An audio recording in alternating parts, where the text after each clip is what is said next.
వచ్చినప్పుడు ఆయన చాలా ఇరుకుల్లో ఇబ్బందుల్లో ఉన్నాడండి. హల్లెలూయా. ఆయన చాలా ఇరుకుల్లో ఇబ్బందుల్లో ఉన్నాడు. ఒక మనిషికి కూడా చెప్పుకోలేనంత శ్రమ ఆయనకు వచ్చింది. మామూలుగా అన్యులైతే ఆయనకు వచ్చిన శ్రమకి చనిపోతారు, కానీ అంటే ఆత్మహత్య చేసుకుంటారు. బాధపడే కంటే చావడం మంచిదని. ఇప్పుడు ఒక ఆయన అక్కడ సత్యనారాయణ గారు ఉన్నారు, ఆయన అనారోగ్యం వచ్చింది, ఆయనకి ఏదో వ్యాధి వచ్చింది. మొత్తానికి వస్తే ఆయన ఆ మానసికమైన ఒత్తిడి భరించలేక ఆత్మహత్య చేసుకున్నాడా లేదా? ఆ చిన్నదానికే.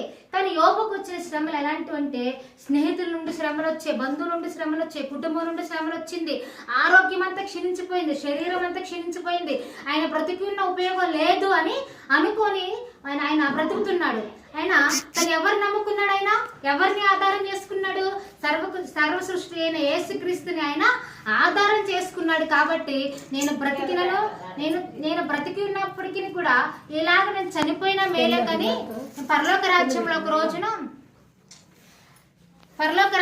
ఒక రోజున నేను జీవిస్తాను. కానీ ఆత్మహత్య చేసుకుంటే అది నా ఆత్మకు నరకానికి దారి తీస్తుంది. కానీ ఎన్ని శ్రమలైనా దేవుని భరిస్తానని చెప్పి అనుకుంటున్నాడు. 9వ అధ్యాయం 16వ వచనంలో ఆయనకు వచ్చే శ్రమలను బట్టి ఆయనకు కూడా డౌట్ వచ్చింది. నేను మొరపెట్టిన ఆయన నాకు ఉత్తరం ఇచ్చినను, ఆయన నా మాట ఆలకించనని ఆయన నమ్మలేకున్నాడట. ఆయనకు వచ్చిన కష్టాలను దేవుడు ప్రార్థిస్తున్నాడట, మొర పెడుతున్నాడంట. అయినప్పటికీ కూడా దేవుడు వినట్లేదేమో, నా మొర ఆయన ఆలకించట్లేదేమో డౌట్ ఎవరికి వచ్చింది? యోబు గారికి వచ్చింది. అయినప్పుడు ఆయన అనుకుంటున్నాడు, అనుకున్న శ్రమను బట్టి ఆయనకు ఒక డౌట్ వచ్చింది. కానీ ఇప్పుడు దేవుడు ప్రార్థన ఆలకించే దేవుడా? దేవుడు ప్రార్థన ఆలకించే దేవుడా? ఆలకించని దేవుడా అండి? ఆయన ఆలకిస్తాడా? ఆలకించడా? మన విశ్వాసంతో ప్రార్థన చేస్తే ఖచ్చితంగా ఆయన మన ప్రార్థన ఆలకిస్తాడు. కానీ మనం చాలా మంది కొన్ని సందర్భాలు అనుకుంటాము, మనకు వచ్చిన శ్రమను బట్టి, మనకు వచ్చిన కష్టాన్ని బట్టి కొన్ని ఇబ్బందులు మనకు ఎదురవుతూ ఉంటాయి. మన జీవితంలో కొన్ని ఇబ్బందులు ఎదురైనప్పుడు హల్లెలూయా, కొన్ని ఇబ్బందులు ఎదురైనప్పుడు అనుకుంటాము, దేవుడు నా ప్రార్థన వినట్లేదేమో, దేవుడు నా మొర ఆలకించట్లేదేమో, దేవుడు అసలు నన్ను చూస్తున్నాడో చూడట్లేదో, దేవుడు నన్ను మర్చిపోయాడేమోనని ఎంత విశ్వాసంలో ఉన్న ఒక్కోసారి మనకు అనిపిస్తుంది. ఎందుకు అనిపిస్తుంది? మనకున్న బాధను బట్టి ఆయన వినట్లేదేమో అనుకుంటాం. కానీ ఆయన ఎలాంటి దేవుడు అంట? ప్రార్థన ఆలకించే దేవుడు. ఆయన ప్రార్థన నిర్నిమిత్తంగా నా గాయములు విస్తరింపజేయుచున్నాడు. ఆయన నన్ను ఊపిరి తీయనీయడు, చేదైన వాటిని నాకు తినిపించును అనుకుంటున్నాడంట. నిర్నిమిత్తంగా నా గాయములు విస్తరింపజేయుచున్నాడు. ఆయన నన్ను ఊపిరి తీయనీయుడు. ఊపిరి కూడా తీసుకొనివ్వట్లేదు అంటే దేవుడు. అంటే యోబు అంటున్నాడు, దేవుణ్ణి అంటున్నాడు, ఆయన నన్ను ఊపిరి కూడా తీసుకొనివ్వట్లేదు, నిర్నిమిత్తంగా నాకు గాయములు చేస్తున్నాడు. ఎవరు? దేవుడు చేస్తున్నాడు అనుకుంటున్నాడు. కానీ తర్వాత దాగి ఉన్న మేలును ఆయన చూస్తున్నాడా?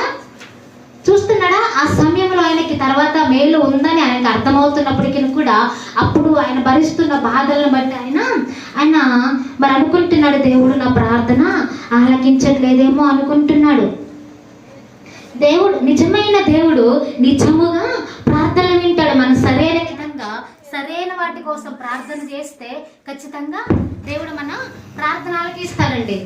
సరైన విధముగా సరైన వాటి కోసం అంటే ఏంటంటే ఒక్కోసారి మనం దేవుని చిత్తమైనది కాకుండా, దేవుని చిత్తము కాకుండా అడిగామనుకో, దేవుడు ఇవ్వడు. దేవుని చిత్తములో ఉన్నవి అడిగితే ఖచ్చితంగా అది ఆయన చిత్తంలో, మనం అడిగేది ఆయన చిత్తంలో ఉంటే ఖచ్చితంగా ఆయన మనకి ఇస్తాడు. ఇప్పుడు ఫర్ ఎగ్జాంపుల్గా చెప్పాలంటే ఒక వివాహం ఉంది. వివాహ సమయంలో ఇద్దరు మరి ప్రేమించుకున్నారు, పెళ్లి చేసుకుందాం అనుకుంటున్నారు. అయితే మరి భర్త వాళ్ళిద్దరికి మరి వీళ్ళిద్దరు ఇష్టపడ్డారు సొంతంగా, కానీ వారిద్దరికి పెళ్లి చేయడం దేవుని చిత్తమా? లేదు, దేవుని చిత్తంలో లేదు. కానీ వీళ్ళు సొంతంగా చేసుకోవాలనుకున్నారు. కానీ దేవుని చిత్తంలో ఏముంది? ఈమెకి వేరొకరిని జతపరిచారు, ఆయనకి వేరొక ఆమెని దేవుడు ఇవ్వాలి అనుకుంటున్నాడు. వీళ్ళు సొంతంగా అడుగుతున్నారు కాబట్టి దేవుని చిత్తం కాదు కాబట్టి ఆయన ఇస్తాడా? దాన్ని ఇస్తాడండి? ఇప్పుడు దేవుని చిత్తంలో ఏదైతే ఉన్నదో అదే ఇస్తాడు. ఒకవేళ దేవుని చిత్తం కాకుండా దేవుని మాటను తిరస్కరించి వీళ్ళు చేసుకున్నారనుకో, మరి దేవుడు వారి జీవితంలోనికి ప్రమేయం అవ్వడు, ఇన్వాల్వ్ అవ్వడు, జోక్యం చేసుకోడు. వారు ఎన్ని కష్టాలు పడ్డా, ఎన్ని బాధలు పడ్డా, ఎంతగా వారు రోధించిన దేవుడు సహాయం అనేది చేయడు. ఎందుకంటే వారు దేవుని చిత్తంలో ఉన్న వివాహాన్ని చేసుకోలేదు. వారు సొంతంగా అనుకొని వారి సొంత ఇష్ట చొప్పున వారు చేసుకున్నారు కాబట్టి వారికి వారి శ్రమలు వారే కొని తెచ్చుకుంటున్నారు కాబట్టి అది దేవుని చిత్తమైంది కాదు. మనం ఒకవేళ దేవుణ్ణి ఏదైనా అడిగామనుకో, దేవుని చిత్తమైనది అడిగితే ఖచ్చితంగా అయినా సరైన సమయంలో సరైన వాటి కోసం మనం అడిగినప్పుడు దేవుడు ఖచ్చితంగా మన ప్రార్థనలు అనేవి వింటాడు.